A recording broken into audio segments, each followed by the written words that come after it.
Okay, तो आज का हमारा टॉपिक है introduction to human anatomy and physiology. मेरा नाम निकिताशा शर्मा है। मैं audiologist and speech language pathologist हूँ और फिर मैंने अभी योगा से पढ़ाई किया है अ, और अभी नेट क्वालिफाई किया दिसंबर में। तो हमारा सिलेबस में जो है introduction to cell, tissue, organs, organ system, basic cell physiology, cell organelles, membrane, movement of the substance, and through the cell membrane and bioelectrical potentials। तो ये जो bioelectrical potential है, जब हम ये nervous system पढ़ेंगे तब पढ़ेंगे इसका ये पोर्शन, क्योंकि वो एक्शन पोटेंशियल वगैरह न्यूरॉन के साथ में ही पढ़ने में अच्छे से समझ में आएगा। मैं जानना चाहूंगी कि कितने स्टूडेंट इसमें मतलब हिंदी और इंग्लिश का क्या रेशो है, उस हिसाब से मैं क्योंकि पढ़ाऊंगी तो पूरा हिंदी में, पर टर्मिनोलॉजीज वगैरह सब इंग्लिश में रहेंगे, तो लोग कंफर्टेबल है ना? मैम हाँ आप मैम। ये बड़ा कर लीजिएगा ना, प्लस कर लीजिएगा मैम, बड़ा कर लीजिएगा, छोटा छोटा दिख रहा है। ये तो सिर्फ वो है, अभी बाकी तो बड़ा बड़ा ही आएगा। Okay okay ma'am. सिलेबस था, अभी it is clear? Yes ma'am, अभी ठीक है। ओके, ये मेरा भी मीट पे ऑनलाइन पहला ही क्लास है, तो प्लीज थोड़ा मेरे साथ एडजस्ट कीजिएगा, और कुछ भी प्रॉब्लम हो रहा है तो मुझे बताते रहिएगा। Okay. Okay ma'am, don't worry. हाँ, एनाटॉमी एंड फिजियोलॉजी, ये दो टर्मिनोलॉजी हैं, ये दोनों ही लैटिन से आए हैं। एनाटॉमी, एना मतलब बॉडी और टॉमी मतलब उसका डिसेक्शन, उसका काटना। जैसे पुराने जमाने में भी जो हम कैसे जान पाए कि अंदर में क्या है, तो वही डिसेक्शन के थ्रू धीरे धीरे पता चला कि क्या चीज है। तो जो साइंस ऑफ स्ट्रक्चर है दैट इज एनाटॉमी, की वो कैसे बना है और कैसे वो चीजें बॉडी की काम करती हैं, उसका जो साइंस है वो है फिजियोलॉजी। ओके, अभी एनाटॉमी के सब डिविजन्स, जो हिस्टोलॉजी है that is study of tissue. Cytology जो सेल की पढ़ाई है, वो माइक्रोस्कोपिक स्ट्रक्चर्स की, वो है सेल्यूलर स्ट्रक्चर्स की cytology.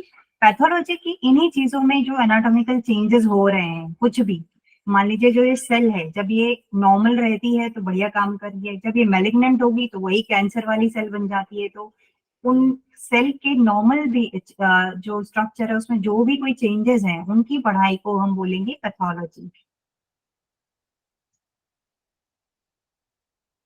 Okay, level of organisation, हमारी जो बॉडी है जैसे कि एक घर के जैसे है पूरा ना। एक घर में बहुत सारे कमरे हैं, फिर वो बना है एक दीवार से, दीवार बनी है ब्रिक से। तो एक जो बेसिक यूनिट है हमारे बॉडी का, वो एक सेल है, उसको हम ये सेल माने। और फिर वो सीमेंट से जोड़ता हुआ आगे जाएगा तो टिश्यू बन जाएगा। जब टिश्यू से जुड़ेगा तो ऑर्गन बनेगा, ऑर्गन जुड़ेंगे तो ऑर्गन सिस्टम बनेगा, और उससे हम पूरा एक ह्यूमन बीइंग या डिफरेंट और ऑर्गेनिज्म बन जाएंगे। तो इस तरीके से हम सबसे पहले क्या है, वो सेल भी किससे बना है, वो बना है किससे बना है, केमिकल, हाइड्रोजन, ऑक्सीजन, ऐसे ना एटम से बना है। उनके एकदम बेसिक चीजों को तोड़ दिया जाए तो उस वहां से ही हम आगे जाएंगे। जो हमारा वैशेषिक दर्शन है वो यही कहता है, महर्षि कनाद ने यही बोला है कि हर एक चीज एटम से बना है। तो वैसे ही ये साइंस भी यही कहता है कि हम लोग एक मॉलिक्यूल से ही आगे बढ़े हैं धीरे धीरे।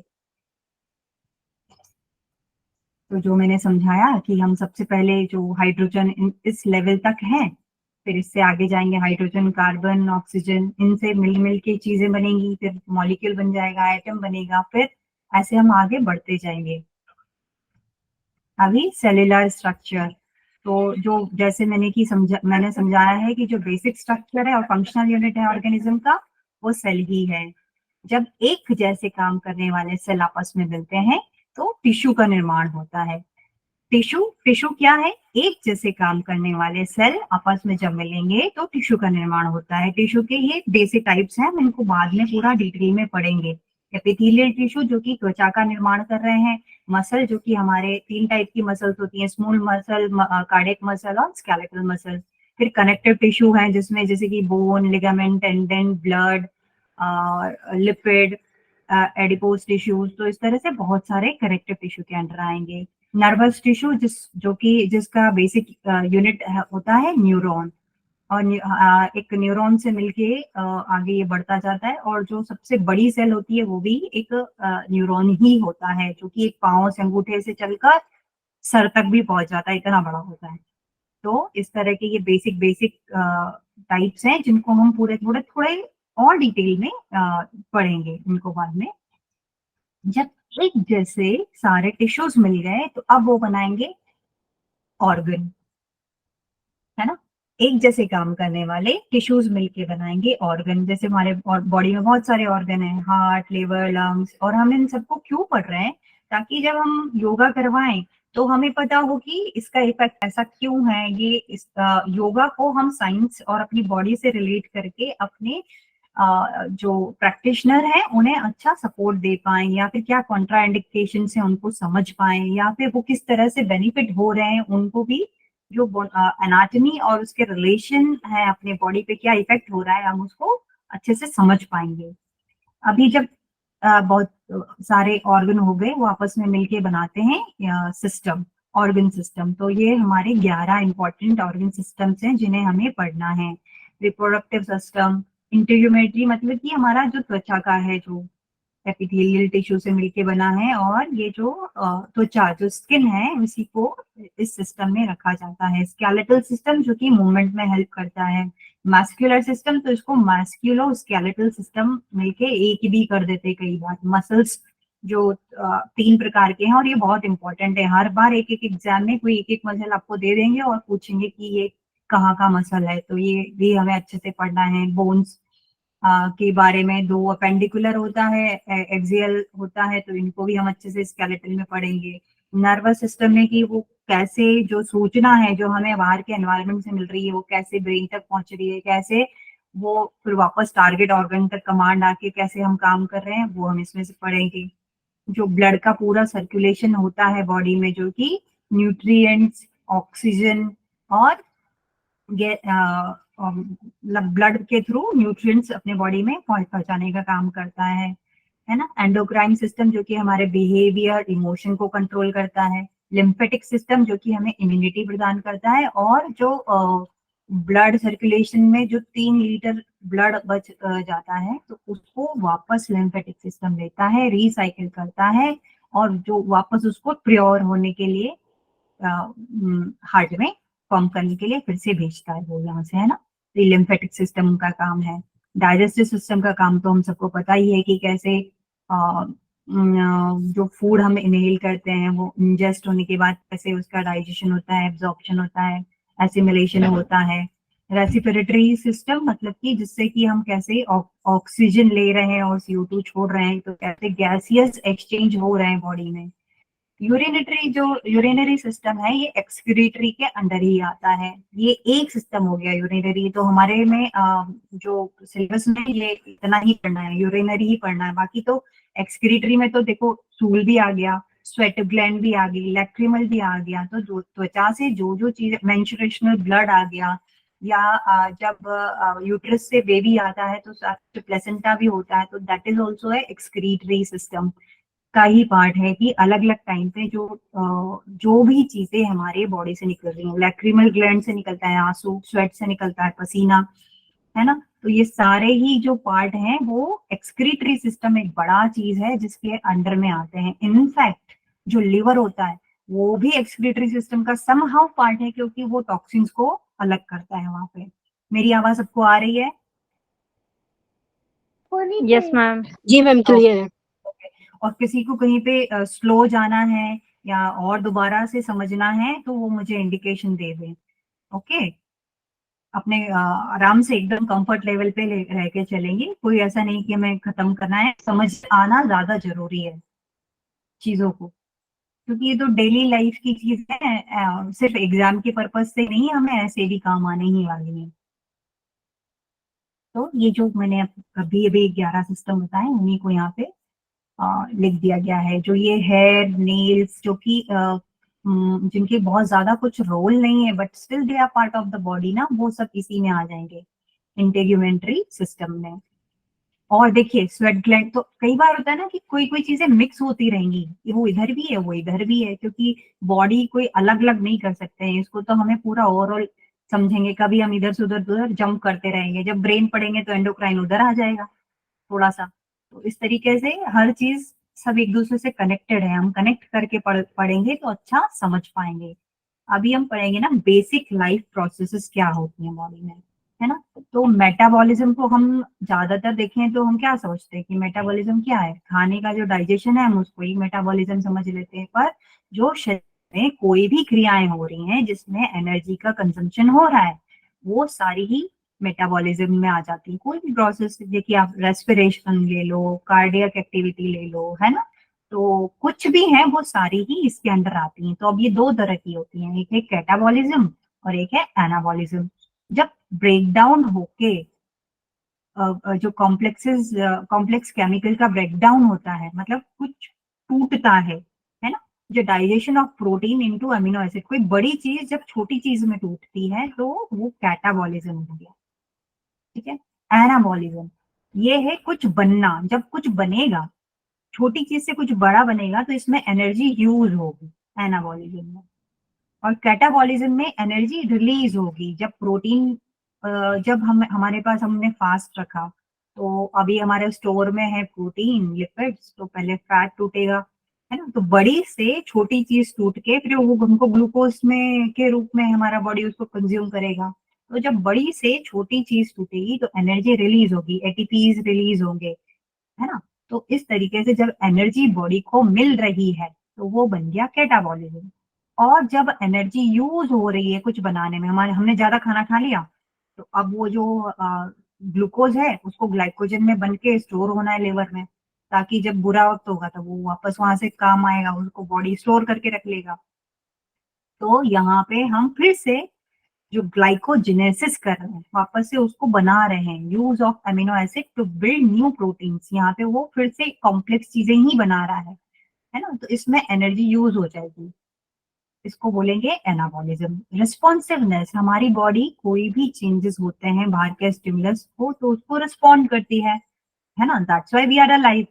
हम हो गए, प्लांट हो गए, हम एनिमल हो गए, जो भी चीजें हैं बाहर के स्टिमुलस, जो भी कोई बाहर में चीज हो, ये चेंजेस हो रही है, हम उसको रिएक्ट करते हैं। मूवमेंट, तो सारे ही मूवमेंट में आ ही जाएगा, इंसान का भी मूवमेंट हो गया, प्लांट का भी मूवमेंट हो गया, और एनिमल तो मूव करते ही हैं। तो वो ग्रोथ, तो plant also grows, animal also grows, we also grow.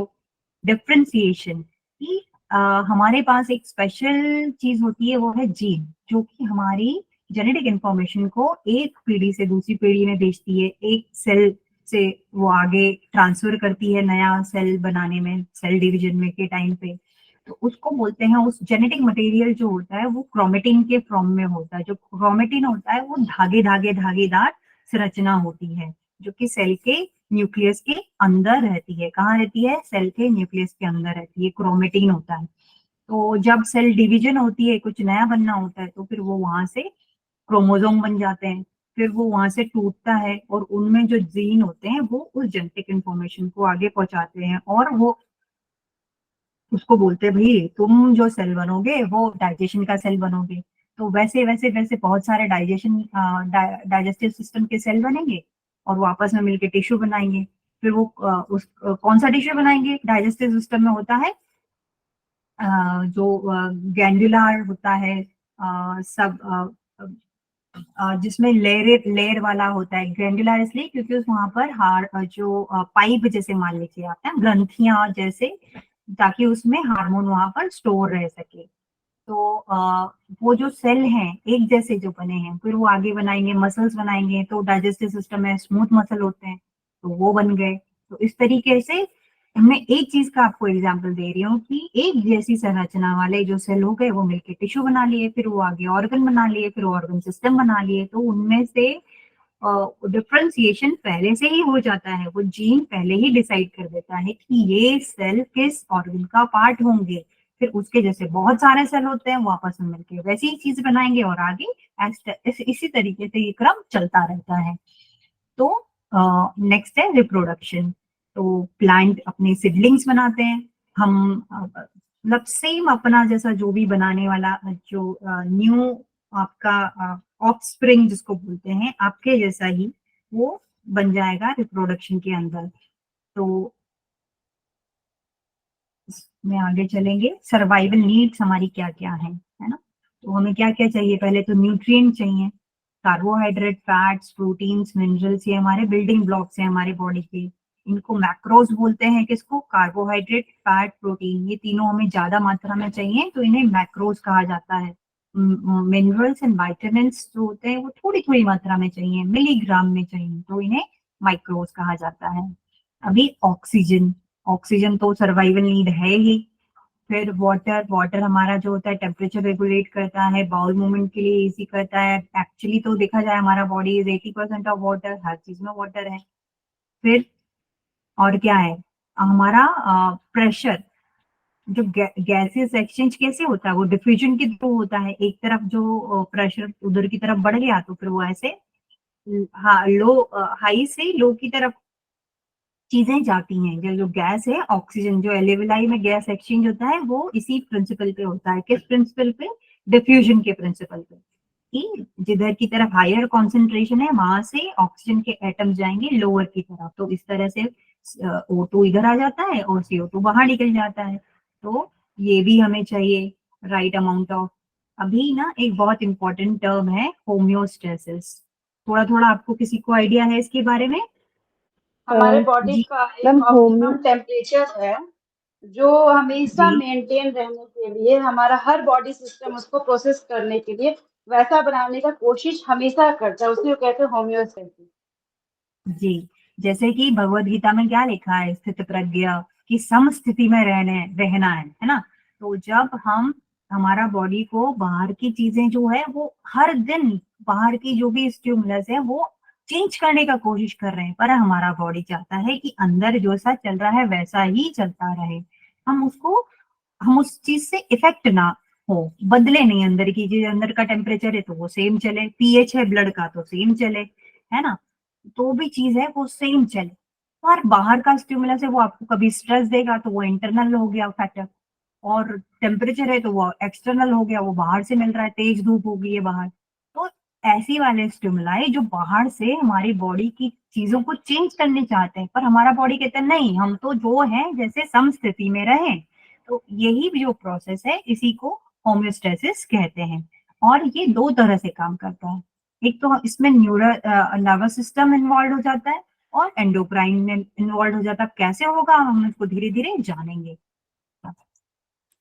पहली चीज तो हमें यही समझनी है कि जो एनवायरनमेंट है वो चीज हमारे अंदर चेंजेस लाने की कोशिश कर रहा है। Homeostasis is continuously being disturbed by external stimuli. वो क्या क्या है, हीट हो सकता है, कोल्ड हो सकता है, बाहर हम लद्दाख गए वहां पे सांस ही नहीं आ रही है तो हमारा SpO2 डाउन हो गया है।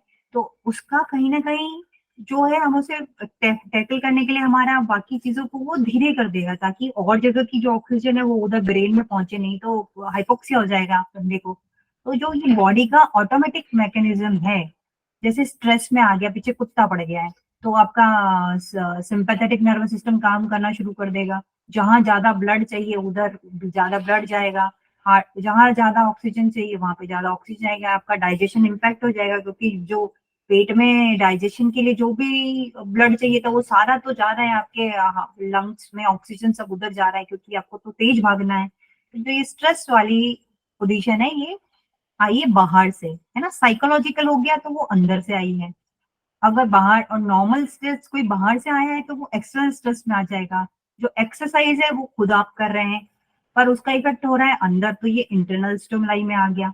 ये एक्सटर्नल में आ गए, heat, cold, lack of oxygen जो कि बाहर के एनवायरनमेंट से मिल रहे हैं। तो ये सब चाह रहे हैं कि आपकी बॉडी में चेंजेस हो। बाहर से आपको, आपने कुछ इन्फेक्शन पकड़ लिया है, कोविड पकड़ लिया, तो अब वो आ गया तो हमारा बॉडी उससे फाइट करेगा कि नहीं भाई, हम तो इसको मार के वापस से सेम टेम्परेचर पे मेंटेन करें। तो आपके जो भी ल्यूकोसाइट्स हैं, WBCs हैं, मैक्रोफेज हैं, वो सारे काम करने आ जाएंगे। आपके T सेल्स हैं जो कि थाइमस से निकलते हैं, जो कि आपका इम्यून सिस्टम का पार्ट है, वो सारे उन चीजों से फाइट करके हमको बचाने का कोशिश करेंगे।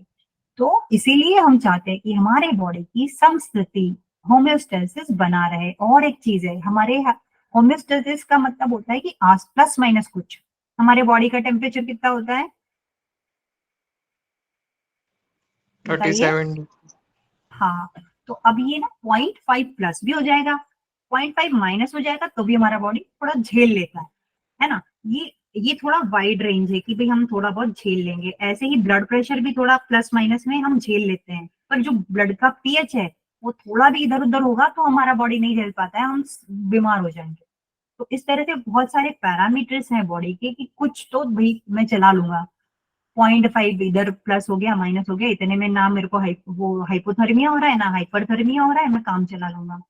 पर पीएच थोड़ा भी इधर हुआ तो हमारा तो बॉडी पूरा गड़बड़ा जाएगा। तो कुछ ऐसे पैरामीटर्स हैं जो कि कुछ वाइड हैं, परमिट करते हैं इधर से उधर तक ट्रैवल करने का कि इतने में मैं काम चला लूंगा। कुछ होते कि नहीं भाई मैं तो इतना ही, यही मेरा रेंज है। अगर ये वर्ड होता होमोस्टेसिस, तो अगर 37 से 0.1 भी होता तो हमारा बॉडी में गड़बड़ होती। पर ये है होमियो, मतलब में प्लस माइनस थोड़ा जो ब्रैकेट है उसमें हमारा काम चल जाएगा। ये इस चीज का मतलब है। अभी हम पढ़ेंगे ये मैकेनिज्म। अभी दो तरह का होता है होमोस्टेसिस, है ना। फीडबैक जो मैकेनिज्म है वो दो है, एक है नेगेटिव, एक है पॉजिटिव फीडबैक। नेगेटिव फीडबैक में हम लेंगे कि ओके बाहर से एक स्टिमुलस है, जैसे कि ले लीजिए सनलाइट, बहुत तेज सन है, आप बीच पे गए हैं बैठे हैं और पूरा तो तप गए हैं, अब तो बॉडी का टेम्परेचर धीरे धीरे बढ़ने लग गया। पर हमारा बॉडी चाहेगा कि मेंटेन 37 डिग्री अंदर, तो उसके लिए क्या करेगा, वो हेल्प करेगा कि वो स्वेटिंग शुरू हो जाएगी आपकी, है ना। स्वेटिंग होगी तो बाहर में जैसे ही ब्रीज होगा, ब्रीज आएगी, हवा चलेगी, हवा के वो जो पसीना है कंडेंसेशन से और पर्सपिरेशन से वो बाहर वापस हो जाएगा और आपकी टेम्परेचर कम हो जाएगी बॉडी की। तो जो बॉडी काम कर रही है वो उल्टा काम कर रही है। बाहर जो स्टिमुलस है वो बोल रहा है कि टेम्परेचर बढ़ाओ, बॉडी बोल रहा है टेम्परेचर को कम करो, तो ये उल्टा हो गया, इसलिए नेगेटिव फीडबैक।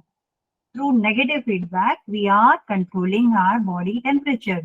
स्टिमुलस बाहर का क्या है, धूप है, तेज धूप है, यही हो जाएगा। आप स्नो ले लीजिए, बाहर बहुत जम के बर्फ गिर रही है, आप पहुंच गए लद्दाख में और यहाँ तो बर्फ ही बर्फ है। अब आपका टेम्परेचर तो कम होना चाहिए पर बॉडी बोल रहा है fight back, okay we have to maintain 37 degree. So हमारे जो मसल्स हैं वो शिवर करना शुरू कर देंगे।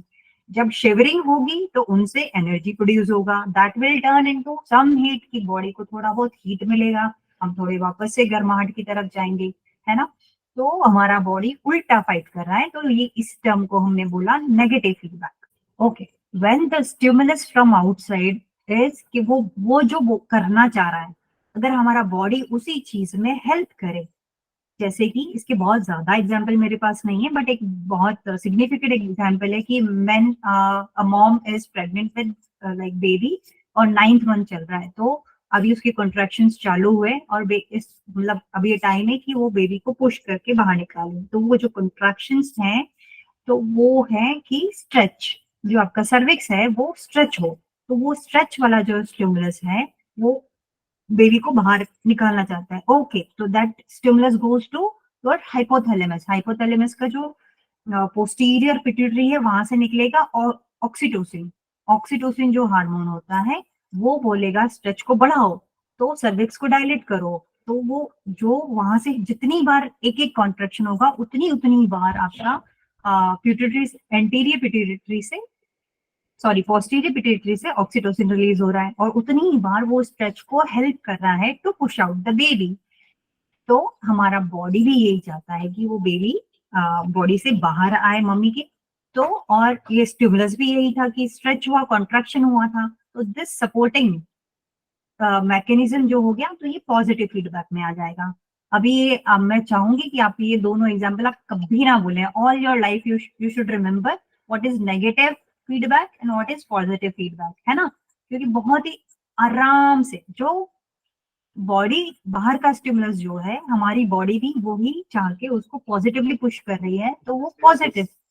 और वैसे ही अगर बाहर का टेम्परेचर बढ़ाना चाह रहे हैं, कम करना चाह रहे हैं, वो सब है नेगेटिव। नेगेटिव में और एक मैं एग्जांपल देना चाहूंगी कि नेगेटिव, मैं देख लेते हैं। ओके, ये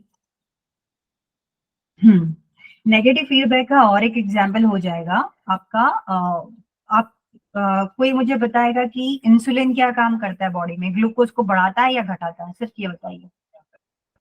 ग्लूकोज के लेवल को कम करता है हमारे ब्लड में। Very nice. एंड कौन सा बढ़ाता है? ग्लाइकोजन। आप समवेयर दे रहे हैं पर वर्ड एकदम अप्रोप्रिएट नहीं है। कोई और ट्राई करेगा? Which hormone increases the blood sugar level in the blood? वो भी पेनक्रियाज से निकलता है। इंसुलिन निकलता है बेटा सेल से। जी, ग्लूकोगन। अल्फा से वेरी तो नाइस, ग्लूकागोन मैंने बोला। ग्लूकागॉन। और पेनक्रियाज के अल्फा सेल से निकलता है ग्लूकागॉन। और जो तीसरा हार्मोन निकलता है पेनक्रियाज से, किसी को याद है तो? डेल्टा।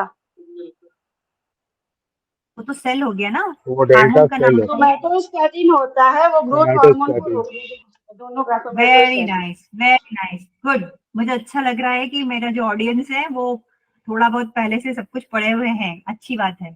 तो ऐसा ये पेनक्रियाज में आइलैंड ऑफ लैंगरहैंस होते हैं, तो वहां से अल्फा, बीटा और ऐसे ये डेल्टा। तो अल्फा से निकल गया आपका ग्लूकागॉन, बीटा से इंसुलिन और फिर वो सोमेटोस्टैटिन। तो इस तरीके से ये हार्मोन्स होते हैं। तो ये जब ये नेगेटिव फीडबैक हो गया। अभी कैसे हो गया? क्योंकि जब आपके बॉडी में ब्लड शुगर कम हो गया है, इंसुलिन बढ़ा हुआ है और ब्लड शुगर कम हो गया है, तो फिर वहां पे रिलीज हो जाएगा ग्लूकागॉन और वो इस साइकिल को उल्टा करेगा।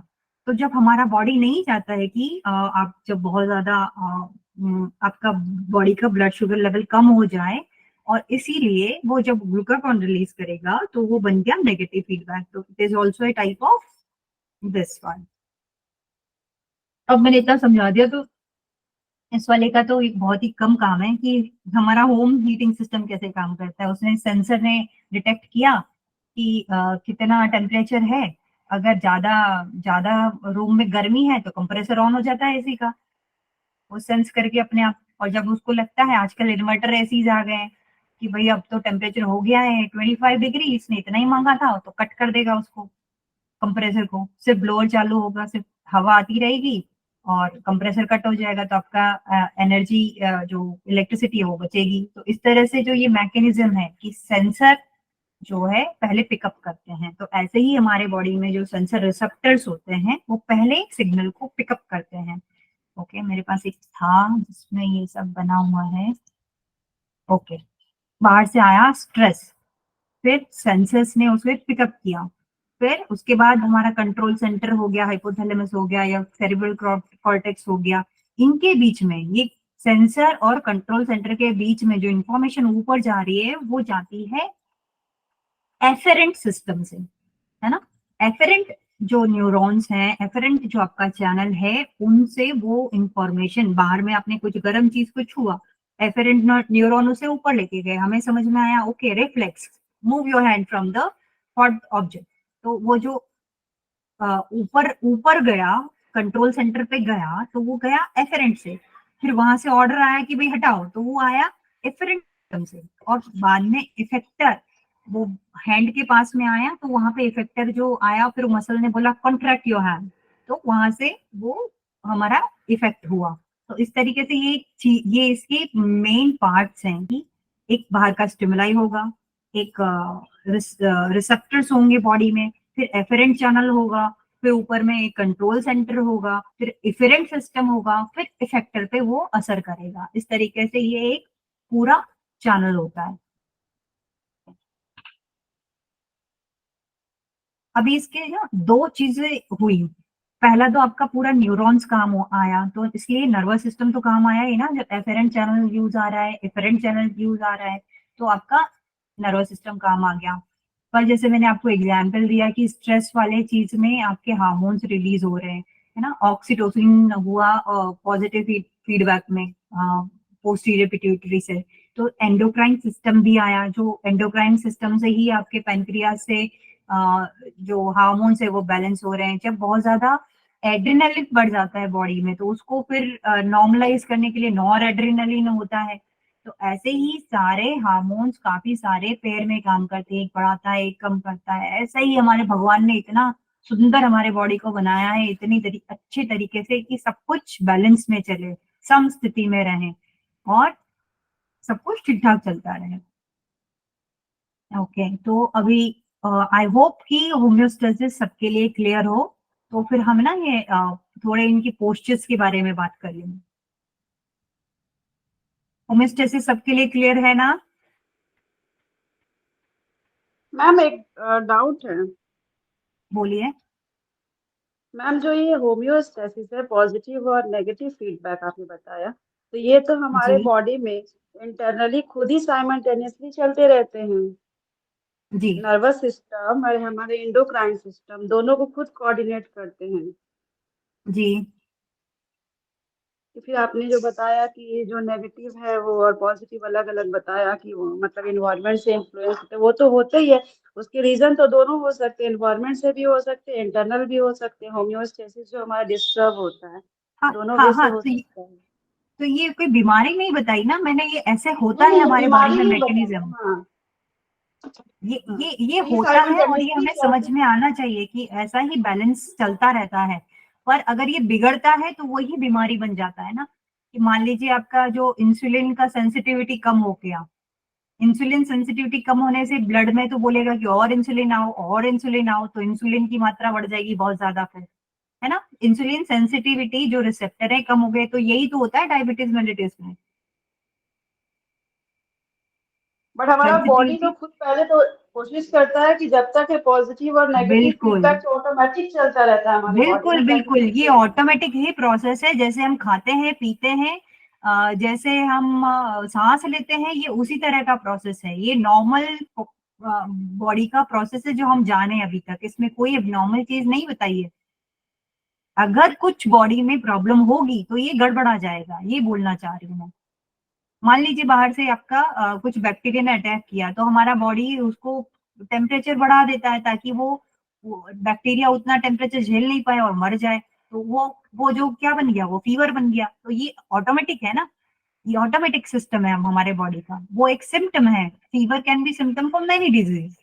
इट्स अ सिम्टम कि आपकी बॉडी उस फॉरेन बैक्टीरिया, फॉरेन सब्सटेंस के खिलाफ लड़ाई कर रही है और वापस नॉर्मल चीज लाना चाहती है। तो यही पूरी प्रक्रिया होम्योस्टेसिस के अंदर आ जाएगी। तो आपने जो बोला वो सही है कि ये अपने आप होता रहता है, इसके लिए हमें कोई एफर्ट नहीं करना पड़ता। क्लियर है अभी? यस। दैट इज जी ऑल्सो कॉल्ड बायोलॉजिकल प्रोसेस ना, इसीलिए इसको बायोलॉजिकल कहा जाता जी, बेसिक बायोलॉजिकल प्रोसेस में से ही अभी तक हम सब जो पढ़े हैं वो सब आए हैं। अभी हम पढ़ेंगे एनाटॉमिकल पोजीशंस। तो ये तो मोस्टली सबको पता है, तो हम जल्दी जल्दी इसको कवर कर लेंगे कि फ्रंट वाला जो हो गया वो इंटीरियर, ये बैक वाला पोस्टीरियर, साइड वाला लेटरल। जब पीठ के बल लेटते हैं तो वो सुपाइन हो गया। जब उल्टा लेटेंगे पेट के बल तो वो हो गया प्रोन सेक्शन। जब हम सजाइटल सेक्शन करेंगे, मतलब कि उसको आप इस तरीके से काटेंगे जो सजाइटल में जैसे दिख रहा है आपको, तो ये बन जाएगा राइट एंड लेफ्ट। जब आप फ्रंटल में काटेंगे तो बनेगा इंटीरियर पोस्टीरियर। जब ट्रांसवर्स काटेंगे बीच में तो ये ऊपर हो जाएगा सुपीरियर इंफीरियर, ऊपर वाला सुपीरियर इंफीरियर। तो ये हो गया ऊपर वाला सुपीरियर, सिफेलिक, क्रेनियल। ब्रेन की तरफ जाएंगे तो आपको ये वाले टर्मिनोलॉजीज यूज होंगे। जब इंफीरियर, फिर एंटीरियर, पोस्टीरियर, सुपरफिशियल मतलब टुवर्ड्स द सरफेस। कोई भी इंजरी हुई। एम आई ऑडिबल या पीछे से बहुत नॉइज आ रहा है? हेलो? सही है मैम, सही है। ओके सही है ओके मैम। ओके। हाँ, मान लीजिए कुछ कुछ भी एक वुंड है या आपने कट लगाया है, तो अगर वो सुपरफिशियल मतलब कि वो एकदम छोटा कट है और जल्दी हील हो जाएगा। डीप कट मतलब कि आपके मेनी लेयर, मेनी टिश्यूज अंदर तक आपके डीप हो गए हैं, मतलब उतना डीप कट आपको मिला है अवे फ्रॉम द सरफेस, यानी कि आप अंदर की तरफ जा रहे हैं। ओके, तो यही जो अभी हमने सजाइटल काटा तो राइट लेफ्ट बन गया। फिर हमने उसको हाँ, ये क्या था, फ्रंटल में काटा तो एंटीरियर पोस्टीरियर हो गया। तो ये सारे टर्मिनोलॉजीज अभी आप इस तरीके से देख सकते हैं। और जो आपका ये मिड लाइन है ना, मिड लाइन की तरफ कुछ भी होगा तो वो होगा प्रॉक्सिमल, और मिड लाइन से अवे आप जाएंगे तो वो बन जाता है डिस्टल। ये जो गर्ल का आप मिड लाइन देख रहे हैं, इस मिड लाइन के तरफ कोई भी होगा, ऊपर की तरफ कुछ भी ऑर्गन, तो we can say that heart is middle, मतलब प्रॉक्सिमल टू द, वो प्रॉक्सिमल साइड में है हार्ट। और बोलेंगे अगर इसका टो कहाँ है तो वो डिस्टल में है। मतलब कोई भी आपको जैसे इंजरी स्पेसिफाई करनी है या बताना है कि प्रॉब्लम कहाँ है, या कोई डॉक्टर की रिपोर्ट पढ़ रहे हैं, तो उसमें ये टर्मिनोलॉजीज आपको हेल्प करेंगे कि वेयर इज द इंजरी या व्हाट ऑपरेशन आपका पेशेंट हैज गॉन थ्रू। तो proximal is always towards the mid line, distal is away from the mid line, है ना। राइट लेफ्ट तो हो ही गया, एंटीरियर पोस्टीरियर हो ही गया, और जब हम इसको ट्रांसवर्स काटेंगे तो ये सुपीरियर हो गया, नीचे वाला इंफीरियर हो गया। ओके, अभी ये जब पीठ के बल जब ये लेटा है तो दैट इज सुपाइन, पेट के बल लेटा है तो प्रॉन। तो अभी ये जो, अगर आपका any body organ is coming towards the mid line, यानी कि आपके बॉडी की तरफ आ रहा है, तो वो मूवमेंट बन गया आपका फ्लेक्शन। और any movement away from the body is extension. ये बहुत इंपॉर्टेंट है, आप सब बहुत अच्छे से एक और बार घर जाके इसको पढ़िएगा। ये मैं स्लाइड्स भी शेयर कर दूंगी। ये पक्के से हर बार इसमें 2-2, 3-3 आसन आते हैं, बहुत सारे आसन को इसमें डाल देंगे, बोलेंगे कि कौन सा मूवमेंट हो रहा है या इनमें से कौन सा फ्लेक्शन है। 4 आपको आसन दे देंगे और बता देंगे कि इनमें कौन सा मूवमेंट हो रही है। स्पाइनल मूवमेंट्स के लिए एक दो क्वेश्चन पक्का आते ही है। तो any movement towards the body is flexion, away from the body is extension। और medial rotation में कौन सा आसन आएगा, कोई जल्दी बताइए माइक खोल के। एक्सियल रोटेशन, मीडियल रोटेशन, कोई बता सकते हैं? Medial axial rotation. Ma'am hello, पीछे की और आगे की और पैर हो रहे हैं क्या? मीडियल मतलब कि आपका एक्सेस रोटेट होने वाला कोई आसन, आपका स्पाइन जिसमें रोटेट हो रहा है, इसको सेंध मीडियल। आसन हो जाएगा ना स्पाइन में। गोरक्षासन क्या? गोरक्ष में आपका बैक ना सीधा रहता है, आपके सिर्फ मत्स्येंद्रासन, मत्स्येंद्रासन हो गया, अर्धमत्स्य। वक्रासन हो गया, कटी है ना? चक्रासन। जी।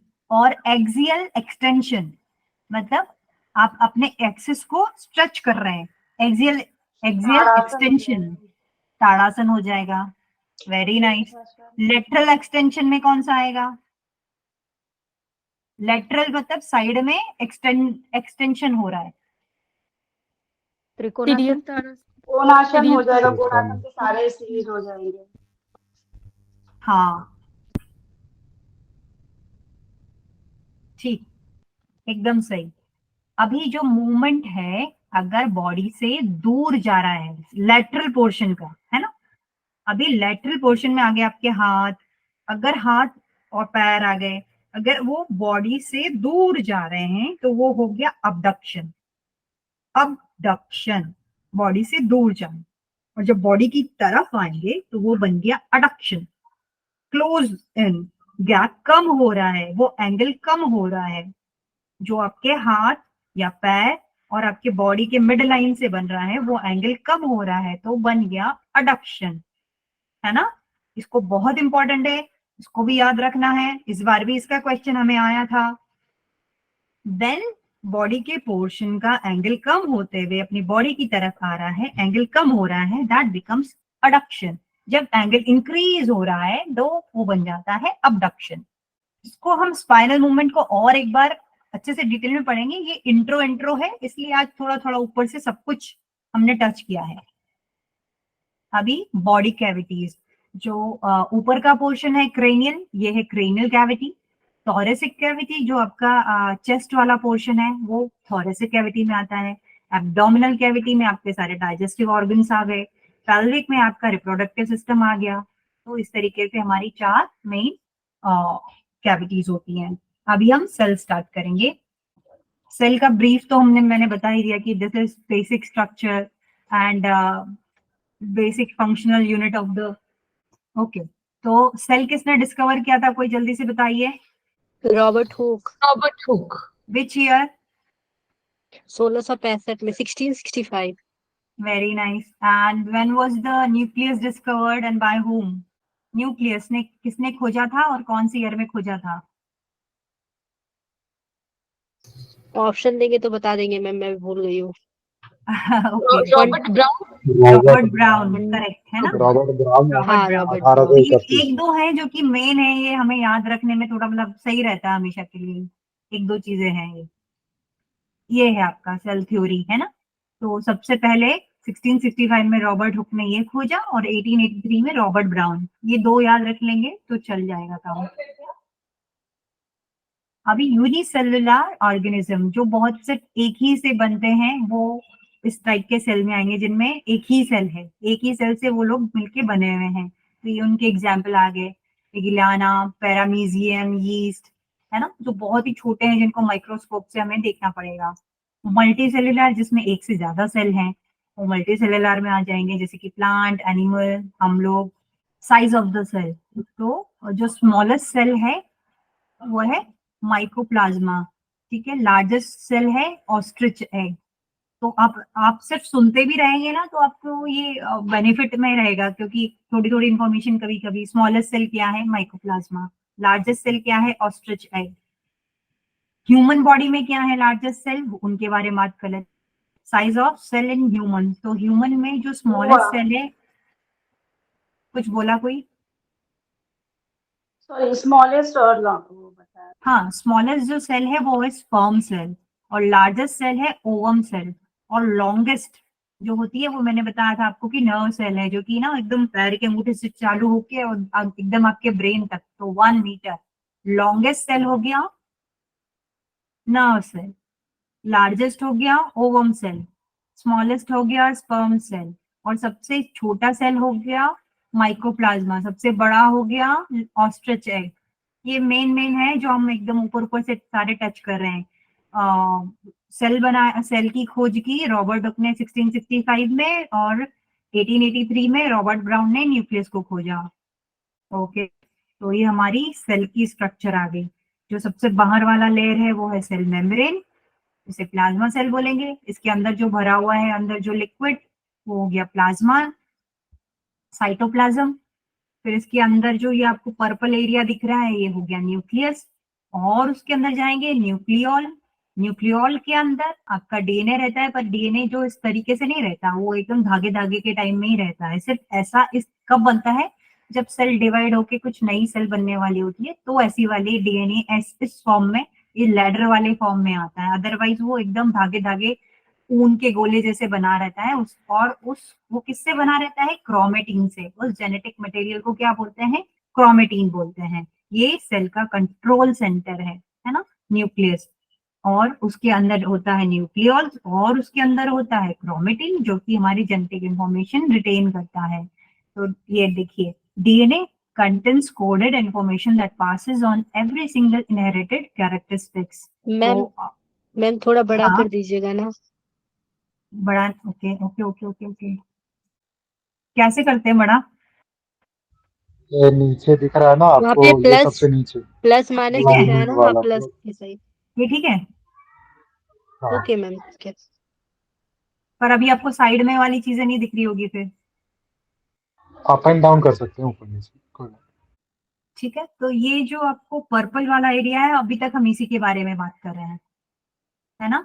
ये है न्यूक्लियस, अंदर वाला न्यूक्लियन, और उसके अंदर जो जेनेटिक मटेरियल वो बना होगा क्रोमेटिन से। जब सेल डिवीजन की टाइम आएगी और सेल डिवाइड होगा, तो वो इस स्ट्रक्चर में लैडर टाइप में फॉर्म हो जाएगा, और तब उनके डिवीजन यहाँ से बीच में से कट के दो सेल हो जाएंगे। ये एक से दो सेल कट जाते हैं।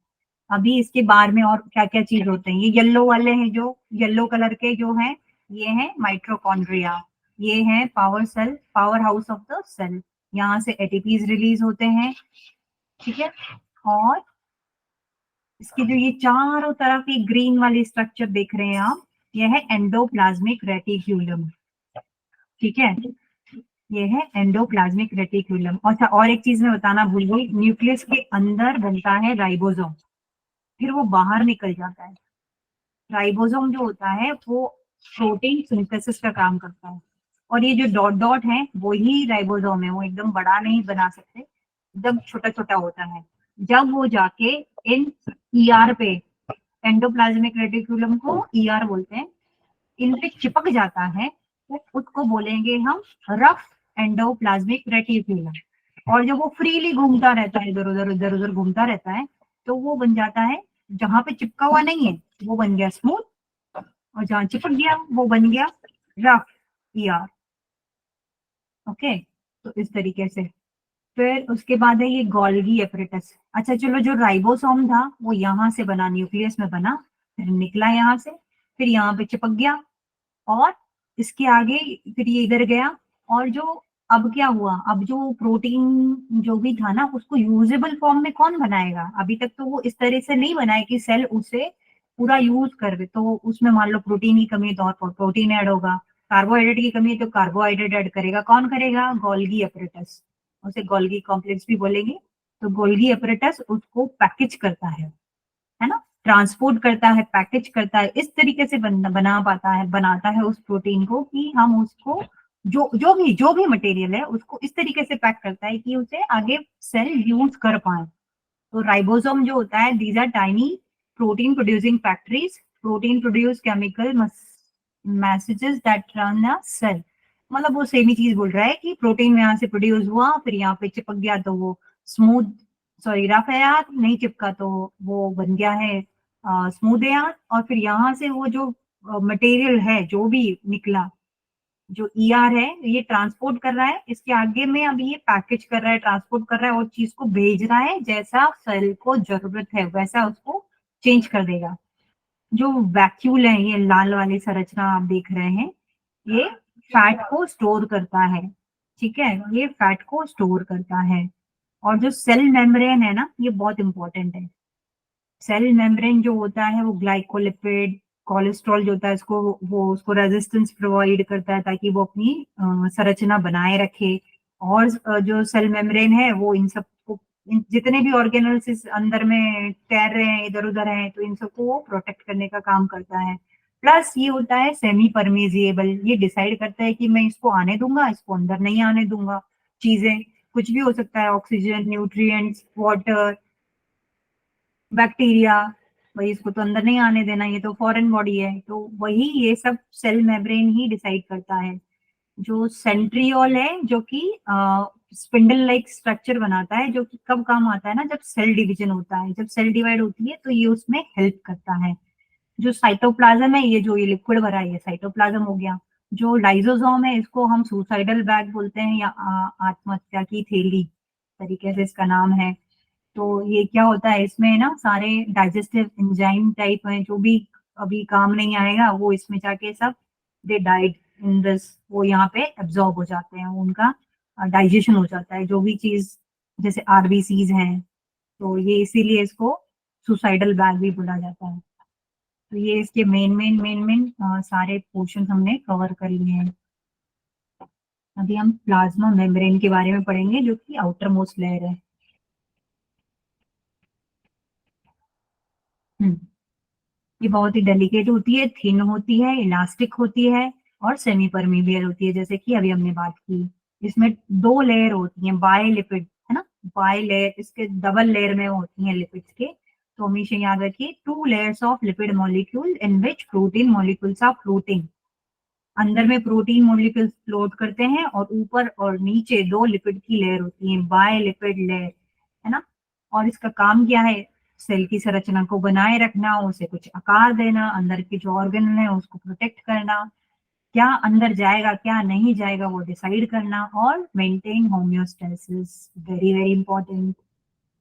इसकी संरचना को हम थोड़ा और बड़ा करके देख लेते हैं।